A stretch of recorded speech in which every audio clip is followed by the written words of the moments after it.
So these are my disclosures.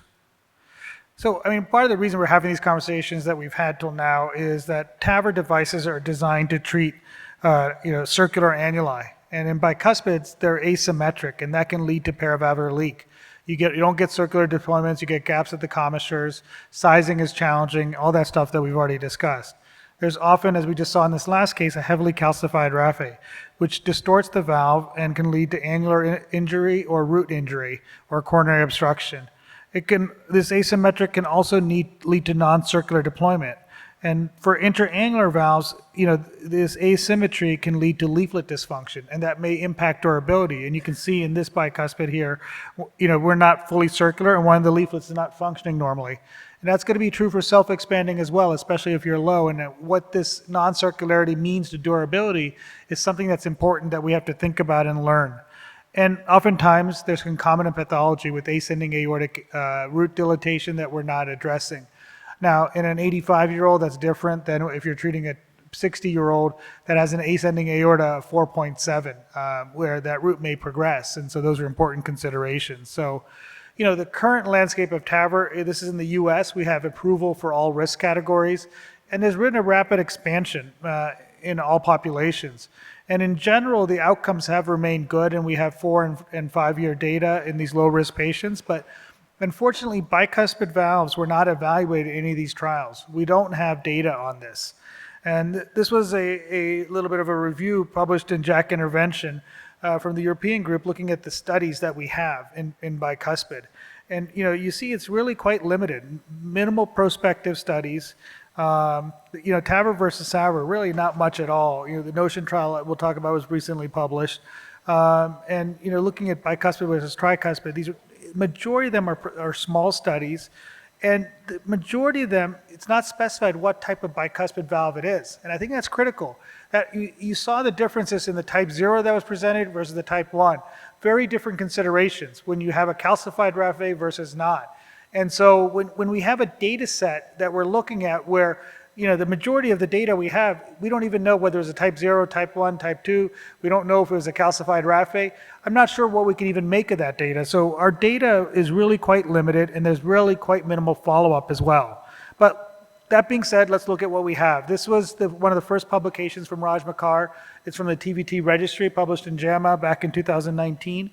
And it looked at, as we have to enter all of our patients in TVT. It was TAVRs done between 2015 and 2018 with the SAPIEN 3 balloon expandable valve.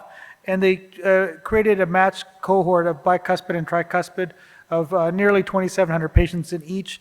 Mean STS score was around 5, so intermediate to high risk population. And so this was a retrospective analysis. TVT is site-reported data, and it showed favorable outcomes in TAVR and bicuspid when compared to tricuspid valves. Although the rates were low, annular rupture, need for a second valve, and stroke were higher in the bicuspid valves compared to tricuspid, talking to some of these complications we talk about.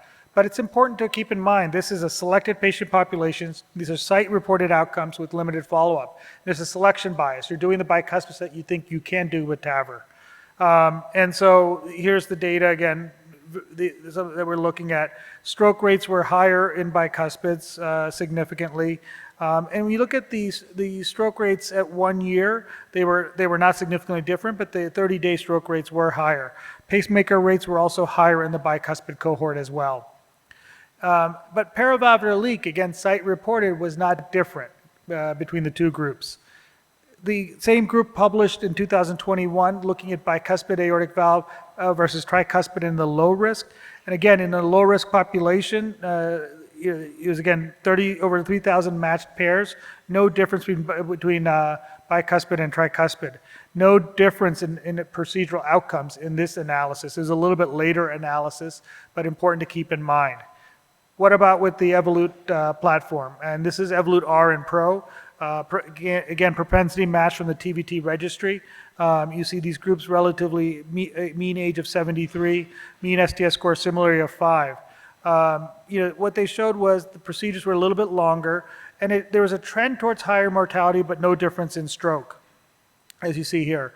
And when you looked at 1 year, there was no difference in mortality between bicuspid and tricuspid in the Evolute R and Pro platform. there were higher gradients and there was more AI in the bicuspid. However, when they separated out, this was a mix of Evolut R and Evolut Pro.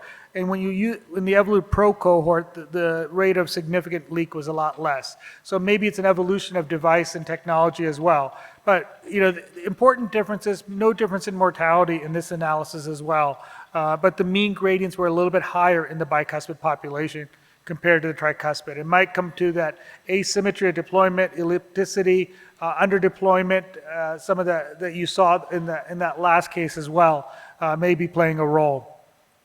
So, but there's a lot of limitations we talked about. There's selection bias. These are patients that we thought you could treat with the TAVR. There's no core lab, there's no CEC, it's all site reported.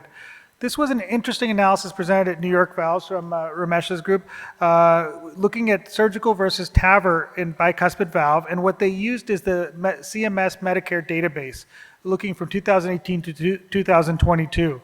And they looked for patients that underwent either SAVR or TAVR in a bicuspid population.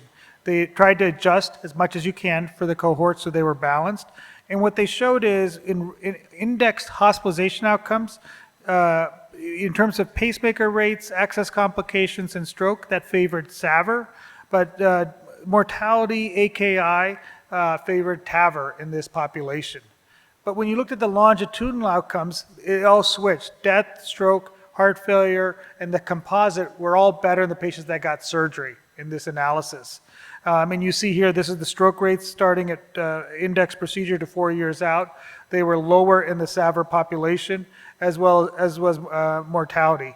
So this was important, sort of, but there's administrative claims database. You can't fully eliminate procedural bias, and this was in a Medicare population, so it was over 65.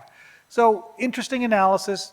Showing there are differences. Maybe SAVR has better long-term outcomes in this specific analysis. The Notion 2 trial also sort of supported that, and that was published earlier this year. And they showed for death or disabling stroke, it was higher in the TAVI cohort than surgery in bicuspid valves, and when you looked at the 1-year outcomes. So we're seeing some differences. Again, not a lot of data, but maybe, and we don't know what type of bicuspids they were, but maybe some of these patients are better off with surgery. And a lot of it was driven by AI in this population. But as we talked before, not all bicuspids are the same. We always talked about type 0, 1, and 2. And when we're talking about TAVI, that's not what's relevant. It's maybe a different classification. This is from Hassan Jalahawi and the group at Cedars, looking at classifying it different ways, tricommissural, bicommissural with RAFA or non-RAFA, rather than type 0, 1, and 2. And the reasons to look at this classification is these are the things that matter when choosing what type of valve to do. You're looking at angular size, but whether there's a heavily calcified RAFA, how does the sinus look, and those type of factors, because you need to understand the interaction between the aortic valve complex and the transcatheter valve. And so the reason this becomes important is, can we select out the patients that we don't think we're going to get a good result? And this is from Raj Makar's group, this published in JACC in 2020. And they separated out, when they categorized it, these are the low risk, no calcified RAFA, minimal leaflet calcium. These are sort of intermittent, some leaflet calcium, not excessively calcified RAFA, but these are the high risk ones with severe calcium and a severely calcified RAFA. Why is this important? Also there's this low risk one with that, but this is important because when they looked at their outcomes, patients that were in that high risk group had worse outcomes in terms of PVL, root injury, major vascular complications, and 30-day mortality. So that high-risk anatomy with that heavily calcified RAFA, face sinus, and everything else are patients that are, and when you're talking to patients, you have to explain that. And these are the patients also to do with TE guidance because you're looking for these type of complications. And when they looked at the long-term outcomes, the patients in that high-risk group, which is the red line, when you look at 1 and 2 year data, they had higher mortality at those time points. So it's important to keep that in mind. And so, maybe, we need to get to this point, as I was talking earlier, this is DASI simulation. This is a live case that we did at New York Valves. You simulate a 29 balloon expandable valve, and looking at and you see on the right, you look at the risk of a root injury, and they can give you that analysis of what is the risk of PVL, risk of seal, risk of root injury. And I think maybe this is what we need to get to, especially if we're going to treat bicuspid valves. we need to better understand this. So right now it's feasible, but there's limited data on short and long-term outcomes. The current data is limited by selection bias and some of our early learnings. But it's important to keep in mind bicuspid valve anatomy is highly variable and will potentially impact outcomes with TAVR, unlike with SAVR where you're just removing the leaflets. But AI and simulation programs may help better select which patient will do well with TAVR, but we still need a lot more data, and people are talking about randomized trials, but if we're going to do them, are we going to do them in all type 1s? Are we going to do them in type 0 and type 1? Are we going to eliminate high-risk anatomy? We need to understand the anatomy if we're going to do these trials. So I'll stop there, and thank you very much.